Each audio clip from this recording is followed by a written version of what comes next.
Just got home from seeing Black Panther Wakanda Forever. First and foremost, this will be spoiler free because it's always spoiler free. I don't do spoilers.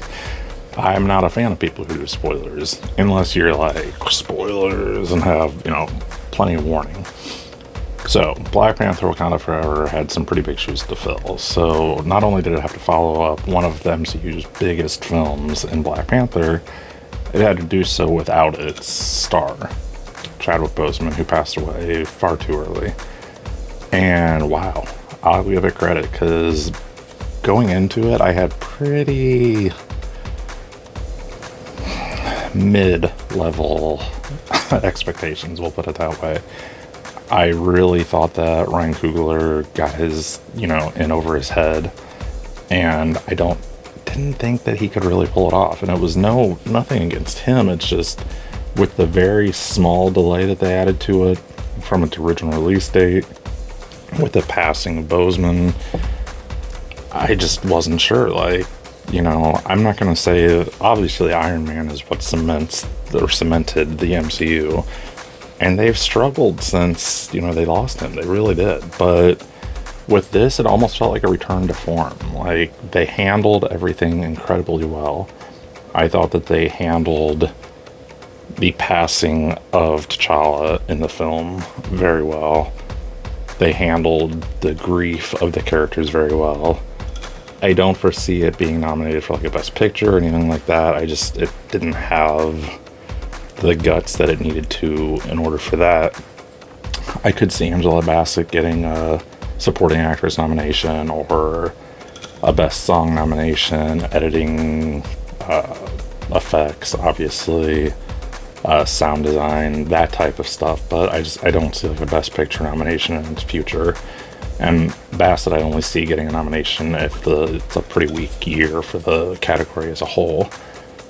But the movie itself was pretty solid. I'm not gonna lie. I don't know that it really advanced the MCU that far. It did add a really big, although small, addition to the MCU with the addition of Namor. It's a short A sound, not a long. It's not Namor. It's Namor. I know that sounds goofy, but the only part I wasn't a huge fan of him was the fact that they kind of took away the Atlantis thing because of the DCEU and Aquaman and Atlantis and all that. It felt a little out of character, but, the Submariner is from a different place, and it is what it is. His character development was interesting. It was a little predictable, but, still something that added to the overall experience. So I was hoping for some things to happen in the film that didn't end up happening. And that's not really a bad thing per se, because what did happen instead was interesting. So here's kind of my little tiny non-spoiler spoiler. And it's not really a spoiler because it's not really about the movie.